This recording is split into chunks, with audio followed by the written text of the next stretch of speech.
Hey guys, in this video I'm going to show you how to change document color mode in Affinity Studio, and I'll show you how to do this for both a new document and an existing document. For new documents, you just come to the top left, you click on File, you click on New, and then here on the right hand panel you'll actually see Color Profile. And you can go ahead and select any color profile that you want, and then just click on Create Document.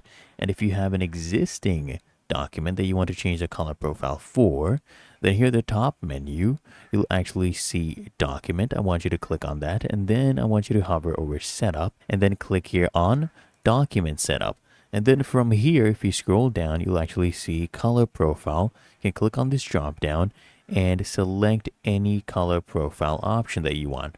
So let's go for this one, Apple RGB. And you'll notice we have an option for profile conversion. Convert actually converts each color from the old profile to the new one. The color or pixel values may change as a result, but if you choose assign, then assign will basically adopt the new profile but leaves the values of the colors or pixels as is. I'll choose convert for this one and I'll click here on OK, and as you can see there was a slight change, and that is how to change document color mode in Affinity Studio.